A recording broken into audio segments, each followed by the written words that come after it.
Hi friends, നമസ്കാരം. ഒരു പുതിയ വീഡിയോയിലോട്ട് സ്വാഗതം. അപ്പോൾ ഫ്രണ്ട്സ്, ഇന്നത്തെ വീഡിയോ എന്ന് വെച്ച് കഴിഞ്ഞാൽ നിങ്ങൾക്ക് എല്ലാവർക്കും അറിയാം, ഞാൻ നിരന്തരമായിട്ട് ഞാൻ വർക്കൗട്ട് വീഡിയോകളും അങ്ങനെ ഫിറ്റ്നസ്സുമായിട്ട് ബന്ധപ്പെട്ട വീഡിയോകളാണ് നമ്മുടെ ചാനൽ വഴി അപ്ലോഡ് ചെയ്യുന്നത്. ഓക്കെ, അപ്പം നമുക്ക് ജിമ്മിലൊന്നും പോകാൻ പറ്റാത്ത ആൾക്കാർക്ക് വീട്ടിൽ തന്നെ ചെയ്യാൻ പറ്റുന്ന വർക്കൗട്ടുകളും അങ്ങനെയൊക്കെയുള്ള കാര്യങ്ങളാണ് ഞാൻ നിരന്തരമായിട്ട് ചെയ്തുകൊണ്ടിരിക്കുന്നത്. ഓക്കെ ഫ്രണ്ട്സ്, അപ്പം ഒരു നല്ല ഒരു സപ്പോർട്ടാണ് എനിക്ക് നിങ്ങളിൽ നിന്നൊക്കെ കിട്ടിക്കൊണ്ടിരിക്കുന്നത്. അപ്പോൾ ഫ്രണ്ട്സ്, ഇന്നത്തെ വീഡിയോ എന്ന് വെച്ച് കഴിഞ്ഞാൽ ഞാൻ പറയാൻ ഉദ്ദേശിക്കുന്നതെന്ന് വെച്ച് കഴിഞ്ഞാൽ, ഇപ്പം തന്നെ എൻ്റെ വീടിനടുത്ത് നമ്മുടെ വീടിൻ്റെ സമീപത്തായിട്ട് ഇപ്പം തന്നെ എനിക്കറിയാവുന്ന രണ്ട് വ്യക്തികൾ. ഈ രണ്ട് വ്യക്തികളെന്ന് പറയുന്നത് കൂടിപ്പോയി കഴിഞ്ഞാൽ അവർക്ക് ഒരു 52-53 വയസ്സ് മാത്രമേ കാണത്തുള്ളൂ. ഓക്കെ, അപ്പം അവർക്ക് രണ്ട് പേർക്ക് ഈ അടുത്ത സമയത്ത് പെട്ടെന്ന് സ്ട്രോക്ക് വന്നു. ഒരാൾക്ക് പെട്ടെന്ന് ബാത്റൂമിൽ പോയ വഴിയിട്ട് കാലുകൾ തളർന്നിട്ട് അയാൾ ബാത്റൂമിൽ വീണു. അങ്ങനെ അടുത്ത് ഹോസ്പിറ്റലിൽ കൊണ്ടുവന്നപ്പോൾ പറഞ്ഞു അത് സ്ട്രോക്കിൻ്റെ തുടക്കമാണ്, സ്ട്രോക്കാണെന്ന് പറഞ്ഞു. ഏകദേശം ഒരു ദിവസം മുമ്പ് ഇതേ കണക്ക് വേറൊരു കക്ഷി ഇതേ കണക്ക് തന്നെ സ്ട്രോക്ക് വന്നു. പുള്ളി ഇപ്പോഴും അബോധാവസ്ഥയിൽ പുള്ളി തുടരുന്നു, ഹോസ്പിറ്റലിലാണ്. ഓക്കെ, അപ്പം ഞാൻ പറയാൻ വരുന്നതെന്ന് വെച്ച് കഴിഞ്ഞാൽ, നമ്മുടെ നാട്ടിൽ ഈ ഹാർട്ട് അറ്റാക്കുകൾ, കുഴഞ്ഞു വീണുള്ള മരണങ്ങൾ, സ്ട്രോക്കൊക്കെ വളരെയധികം വർദ്ധിച്ചുകൊണ്ടിരിക്കുകയാണ്. അതിൻ്റെ പ്രധാനപ്പെട്ട കാരണം എന്ന് വെച്ച് കഴിഞ്ഞാൽ, ഞാൻ ഈ രണ്ട് പേരെ തന്നെ ഞാൻ എടുത്ത് നോക്കി. അപ്പോൾ തന്നെ എനിക്ക് മനസ്സിലായെന്ന് വെച്ച് കഴിഞ്ഞാൽ, ഈ രാവിലെ തൊട്ടുള്ള മദ്യപാനം അതൊരു വലിയ ദോഷമാണ്. ഇപ്പോൾ മലയാളികൾക്ക് പറയാതിരിക്കാൻ നിവർത്തിയില്ല. കാരണം ഈ സിവിൽ സപ്ലൈസിൻ്റെ മുമ്പിൽ കൂടെയൊക്കെ അങ്ങോട്ടും ഇങ്ങോട്ടൊക്കെ പോകുന്ന സമയത്ത് തന്നെ കാണുന്നു, ഈ നമ്മുടെ സിവിൽ സപ്ലൈസിൻ്റെ മുമ്പിൽ നമ്മുടെ ഉത്സവപ്പറമ്പുകളിലൊക്കെ നിൽക്കുന്ന ആൾക്കാരില്ലേ, അതേ കണക്കാണ് ഈ ആൾക്കാർ കൂടി നിൽക്കുന്നത്. എന്തൊരു ആഹ്ലാദം, എന്തൊരു ആവേശമാണ് അവർക്ക് ഈ ഒരു സാധനം മേടിച്ച് കുടിക്കുന്നതിനായിട്ട്. മനസ്സിലാവുന്നില്ല, ഒട്ടും മനസ്സിലാവാത്ത ഒരു കാര്യമാണ്. രാവിലെ ജോലിക്ക് പോകാനെന്ന് പറഞ്ഞ് വീട്ടിൽ നിന്ന് ഇറങ്ങിയിട്ട് നേരെ പോകുന്ന സിവിൽ സപ്ലൈസിൻ്റെ മുമ്പിൽ ക്യൂ നിൽക്കുക, അവിടെ നിന്ന് സാധനങ്ങൾ മേടിച്ച് അതിൻ്റെ മുമ്പിൽ നിന്ന് തന്നെ കഴിക്കുക. ഇങ്ങനെയൊക്കെ ആയിട്ട് മാറുന്നു നമ്മുടെ മലയാളികളുടെ ഒരു പൊതുബോധം എന്നാണ് എനിക്ക് തോന്നുന്നത്. അപ്പോൾ ഭയങ്കര ഒരു വല്ലാത്ത അവസ്ഥയാണിത്.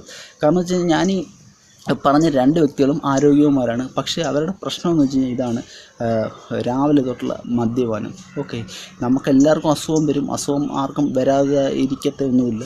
ഓക്കെ, പക്ഷേ എന്നാലും ഇങ്ങനെ നിരന്തരമായിട്ട് നമ്മൾ ഇങ്ങനെ മേടിച്ച് കഴിച്ച് നമ്മൾ എന്തിനാണ് ഇങ്ങനെ അസുഖബാധിതരാകുന്നതെന്ന് മനസ്സിലാവുന്നില്ല. നമ്മൾ പ്രബുദ്ധരെന്ന് നമ്മൾ സ്വയം അഭിമാനിക്കുന്നു, സമ്പൂർണ്ണ സാക്ഷരത നമ്മൾ സ്വയം അഭിമാനിക്കുന്നു, ബുദ്ധിമാന്മാരെന്ന് നമ്മൾ സ്വയം പറയുന്നു. പക്ഷേ എന്തുകൊണ്ടാണ് നമ്മുടെ ഒരു ഹെൽത്ത്, നമ്മുടെ ആരോഗ്യപരമായിട്ടുള്ള കാര്യത്തിൽ നമ്മൾ ഇങ്ങനെ പോകുന്നത്?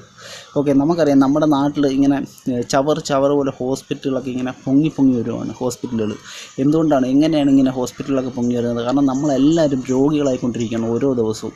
അത് മദ്യപാനികളെന്ന് പറയുന്നത് ലോകത്തിൽ തന്നെ നമ്പർ 1 കുടിയന്മാരാണ്, മദ്യപാനികളാണെന്ന് പറയാതിരിക്കാൻ യാതൊരു നിവൃത്തിയുമില്ല. വളരെ വില കുറച്ച് കിട്ടുന്ന ആൽക്കഹോളൊക്കെ മേടിച്ചിട്ട് ഒരു മറയുമില്ല. കാരണം ഈ റോഡിൽ ആൾക്കാർ പോകുന്നു എന്നുള്ളൊരു വിചാരം പോലും ഇല്ല. റോഡിൻ്റെ സൈഡിലിരുന്ന് മദ്യപിക്കുകയോ, കൂട്ടം കൂടി അവിടെ ഇവിടെയൊക്കെ ഇരുന്ന് മദ്യപിക്കുകയോ, ഇതൊക്കെയാണ് ഇപ്പം നമ്മുടെ ഒരു സംസ്കാരം. ഈ ചെറുപ്പക്കാർ പിള്ളേരൊക്കെ എന്ന് പറയുന്നത് രാവിലെ ജോലിക്ക് പോലും പോകില്ല. രാവിലെ ഇങ്ങനെ കൂട്ടം കൂടുകയാണ്, നിൻ്റെ കയ്യിൽ ഷെയർ ഉണ്ടോ, 50 രൂപ 100 രൂപ എന്നും പറഞ്ഞിങ്ങനെ ഇവരിങ്ങനെ പൈസ പിരിച്ചിട്ട് ഒരാൾ പോയി എടുത്തുകൊണ്ട് വരുന്നു, പിന്നെ കൂട്ടം കൂടിയിരുന്ന് കുടിക്കുന്നു. അത് കണക്ക് തന്നെയുള്ള പ്രശ്നമാണ് നമ്മുടെ ഭക്ഷണ സംസ്കാരം എന്ന് വെച്ച് കഴിഞ്ഞാൽ, കണ്ണിൽ കാണുന്ന എല്ലാം വാരി ഒഴിച്ച് തിന്നുക. മുക്കിനും കാണുന്ന ഹോട്ടലുകളിലെല്ലാം കയറിയിട്ട് വൃത്തിയോ വെടുപ്പോ ഒന്നും നോക്കാറില്ല. എന്താണ് അവർക്ക് രുചികരമായിട്ട് തോന്നുന്നത് അത് മേടിച്ച് കഴിക്കുക. ആ ഭക്ഷണം എങ്ങനെയുള്ളതാണ് എന്താണെന്ന് പോലും ചിന്തിക്കാറില്ല. അതേ കണക്ക് തന്നെ ഈ മദ്യത്തിൻ്റെ കൂടെ കഴിക്കുന്ന ആഹാരങ്ങൾ, മദ്യം കഴിക്കാനായിട്ട് ഒരുപാട് പൈസ ചിലവാക്കുകയും ആഹാരം അതിൻ്റെ കൂട്ടത്തിൽ കഴിക്കാനായിട്ട് വളരെ മടി കാണിക്കുകയും ചെയ്യുന്ന ഒരു വിഭാഗമായിട്ട് മലയാളികൾ മാറിക്കൊണ്ടിരിക്കുകയാണ്. കാരണം അതിൻ്റെ കൂടെ കഴിക്കുന്നതാണ് ഈ ലെയ്സ്, കർക്കുറ കണക്കുള്ള സാധനങ്ങൾ. ഇതൊക്കെയാണ് ഈ മദ്യത്തിൻ്റെ കൂടെ ടച്ചിങ്സ് ആയിട്ട് ഉപയോഗിക്കുന്നത് എന്നുള്ളതാണ് ഏറ്റവും വലിയ. ചില ആൾക്കാർക്ക് ഒരു കരിയാപ്പിലൊക്കെ മതി ഈ മദ്യം, ഒരു ഫുള്ളും മദ്യമൊക്കെ ഇരുന്ന് അകത്താക്കുന്നതിനായിട്ട്. അത്രത്തോളം വില കുറഞ്ഞ, നിലവാരം കുറഞ്ഞ ആൾക്കാരായിട്ട് മാറിക്കൊണ്ടിരിക്കുകയാണ് നമ്മൾ. യാതൊരു സംശയമില്ല. അത് കാണുമ്പം ഈ ഫിറ്റ്നസ്സിനെയൊക്കെ സ്നേഹിക്കുന്ന, വർക്കൗട്ടിനെയൊക്കെ സ്നേഹിക്കുന്ന എനിക്കൊക്കെ ഭയങ്കരമായിട്ടുള്ള ഒരു വിഷമം തന്നെയുണ്ട്. കാരണം എന്തുകൊണ്ടാണ് നമ്മൾ ഇങ്ങനെയായി പോകുന്നത്? നമുക്ക് ആരും വർക്കൗട്ട് ചെയ്യാനൊന്നും മെനക്കെടാറില്ല, വ്യായാമം ചെയ്യാൻ മെനക്കെടാറില്ല. അവർ പറഞ്ഞാൽ അങ്ങനെ നമ്മൾ പറയുന്നുണ്ടെങ്കിൽ ആ സമയം കൊണ്ട് നമ്മൾ 2 അടിക്കും എന്നാണ് അവർ പറഞ്ഞത്. പിന്നെ ഭയങ്കരമായിട്ടുള്ള പുകവലി. ഓക്കെ, അപ്പം ഞാൻ 3-4 കാര്യങ്ങൾ ഇപ്പം ഇങ്ങനെ കണ്ട ഒരു കേസാണ് ഞാൻ പറഞ്ഞത്. അതിനൊക്കെ നമ്മുടെ ഹോസ്പിറ്റലിലൊക്കെ ചെന്നറിയാം എത്ര പേരാണെന്നറിയും ഇങ്ങനെ ഈ ഒരു പ്രശ്നമായിട്ട്, ഫാറ്റി ലിവർ അത് ഇതൊക്കെ ആയിട്ട് ചെറുപ്പക്കാർ പോലും ഇങ്ങനെ ഹോസ്പിറ്റലിൽ കയറി ഇറങ്ങി കിടക്കുന്നത്. നമ്മൾ ഒന്ന് ആലോചിച്ച് നോക്കും, നമുക്ക് എന്തെങ്കിലും ഒന്ന് പറ്റി നമ്മൾ കിടന്നു പോയി കഴിഞ്ഞാൽ നമ്മളെ ആശ്രയിച്ച് ജീവിക്കുന്നത് നമ്മുടെ കുടുംബം.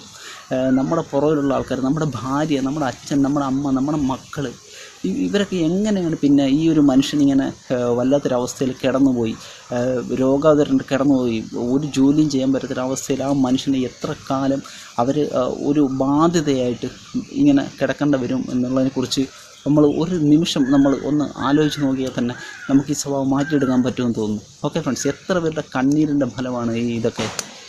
നമ്മൾ ഈ സിവിൽ സപ്ലൈസിലൊക്കെ കൊടുത്തിട്ട് ഈ സാധനം മേടിച്ച് കുടിച്ചിട്ട് നമ്മൾ ആരോഗ്യം നശിപ്പിക്കും. നിങ്ങൾ ആ സമയം നോക്കി നിങ്ങൾ ഒരു 10 മിനിറ്റ് നിങ്ങൾ വീട്ടിൽ വർക്കൗട്ട് ചെയ്തിട്ട് നിങ്ങൾ നല്ല നല്ല ആഹാരങ്ങൾ മേടിച്ച് കഴിക്കും. നിങ്ങൾക്ക് മദ്യപിക്കണമെന്നുണ്ടെങ്കിൽ നിങ്ങൾ മദ്യപാനം പൂർണ്ണമായിട്ടും നിങ്ങൾ ഒഴിവാക്കണമെന്നല്ല പറയുന്നത്. നിങ്ങൾക്ക് മദ്യപിക്കണമെന്നുണ്ടെങ്കിൽ മാസത്തിൽ 1 വട്ടമോ അല്ലെങ്കിൽ ആഴ്ചയിൽ 1 വട്ടമോ വളരെ ലിമിറ്റഡായിട്ട് നിങ്ങൾ മദ്യപിക്കും. ലോകത്ത് ഞാൻ എങ്ങും കണ്ടിട്ടില്ല. ഞാൻ തമിഴ്നാട്ടിലും ആന്ധ്രാപ്രദേശിലും ഒക്കെ ഒരുപാട് കാലത്ത് ജോലി ചെയ്ത ഒരു വ്യക്തിയാണ്. പക്ഷേ ഞാൻ എങ്ങും കണ്ടിട്ടില്ല ഈ കുടിച്ച് ബോധമില്ലാതെ റോഡിൽ കിടക്കുന്ന ആൾക്കാരെ, തുണിയില്ലാതെ റോഡിൽ കിടക്കുന്ന ആൾക്കാരെ ഞാൻ ഒരു ഭാഗങ്ങളും ഞാൻ അങ്ങനെ കണ്ടിട്ടേ ഇല്ല. അത് ഈവൻ ഞാൻ മഹാരാഷ്ട്രയിലും ബോംബെയിൽ കുറേ പല ജോലി ചെയ്തിട്ടുണ്ടായിരുന്നു. അവിടെയൊക്കെ എന്ന് വെച്ച് കഴിഞ്ഞാൽ വളരെ അടുത്തടുത്ത് സിവിൽ സപ്ലൈസുകളുണ്ട്. പക്ഷേ അവിടെ എങ്ങും ഇതിനൊക്കെയുള്ള തിരക്കുകളോ മറ്റുള്ള കാര്യങ്ങളോ ഒന്നും കണ്ടിട്ടില്ല. അതിന് തന്നെ റോഡിൽ കിടന്ന് വഴക്കുണ്ടാക്കുകയോ പരസ്പരം മദ്യപിച്ചിട്ട് കത്തി കുത്ത് വെട്ട് എന്തൊക്കെയാണ് നടത്തുന്നതെന്ന് യാതൊരു പിടിയില്ല. എന്താണ് നമ്മുടെ സമൂഹം ഇങ്ങനെയായി പോകുന്നതെന്ന് മനസ്സിലാവുന്നില്ല.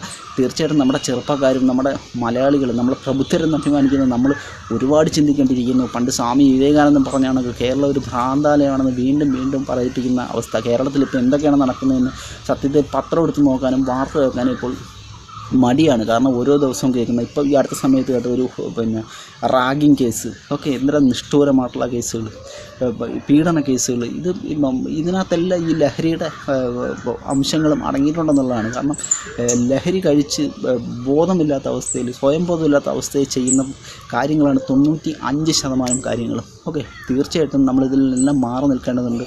അല്ലെങ്കിൽ നമ്മുടെ മലയാളികളെന്ന് പറയുന്നത് ലോകത്തിന് മുമ്പിൽ വെറും ഒരു നാണം കെട്ട വൃത്തികെട്ട ഒരു സംസ്കാരമുള്ള ഒരു ജനവിഭാഗമായിട്ട് ഉടൻ തന്നെ മാറും എന്നുള്ള കാര്യത്തിൽ യാതൊരു സംശയം വേണ്ട. ഓക്കെ, നമ്മളെ ആ ഒരു പഴയ ഒരു കൺസെപ്റ്റ്, നമ്മുടെ പൂർവികരൊക്കെ ജീവിച്ച ഒരു കൺസെപ്റ്റ്, നമ്മുടെ ഒരു സംസ്കാരം, ഇതൊക്കെ നിലനിർത്തി കൊണ്ടുപോയി ഈ മദ്യശാലകളൊക്കെ സർക്കാർ തുറന്നു വെക്കട്ടെ. നമുക്ക് ആവശ്യമുള്ളത് മാത്രം കഴിക്കുന്ന ഈ ഉത്സവപ്പറമ്പുകളാക്കി മാറ്റുന്ന ആ ഒരു പ്രവണതയൊക്കെ നമ്മൾ മാറ്റിയെടുക്കേണ്ട കാലം അതിക്രമിച്ചിരിക്കുന്നു. ഓക്കെ ഫ്രണ്ട്സ്, അപ്പം ഇന്ന് ഞാനിത് പറയാൻ വേണ്ടി മാത്രമാണ് വന്നത്. ദൈവത്തെ ഓർത്ത് നിങ്ങൾ ഈ വർക്കൗട്ടൊക്കെ ചെയ്ത് ഫിറ്റ്നസ്സിനെയൊക്കെ സ്നേഹിച്ച് നിങ്ങളുടെ കുടുംബത്തെയൊക്കെ സ്നേഹിച്ച് നിങ്ങൾ സന്തോഷവന്മാരായിട്ട് ആരോഗ്യവന്മാരായിട്ട് നിങ്ങൾ ജീവിക്കുക. കാരണം നമുക്ക് ഹെൽത്ത് ഇല്ലാതെ നമ്മൾ നഷ്ടപ്പെട്ട് നമ്മൾ ഒരേ കിടക്കയിൽ കിടക്കുമ്പം ഒരുപാട് പേരുടെ കണ്ണീര് കാണേണ്ട ഒരവസ്ഥ നിങ്ങൾ ഒഴിവാക്കുക. തീർച്ചയായിട്ടും ഒരു നല്ല ഹെൽത്തി ആയിട്ടുള്ളൊരു ലൈഫ് നിങ്ങൾക്ക് എല്ലാവർക്കും ഉണ്ടാവട്ടെ. അപ്പോൾ നിങ്ങളുടെ ചാനൽ ഇങ്ങനെയുള്ള ഫിറ്റ്നസ് റിലേറ്റഡായിട്ടുള്ള വീഡിയോകളാണ് ഞാൻ അപ്ലോഡ് ചെയ്യുന്നത്. അപ്പോൾ തീർച്ചയായിട്ടും നിങ്ങളുടെ സഹകരണങ്ങൾ ഉണ്ടാവുമെന്ന് പ്രതീക്ഷിച്ചുകൊണ്ട് ഞാൻ ഇന്നത്തെ വീഡിയോ അവസാനിപ്പിക്കുകയാണ്. നന്ദി, നമസ്കാരം.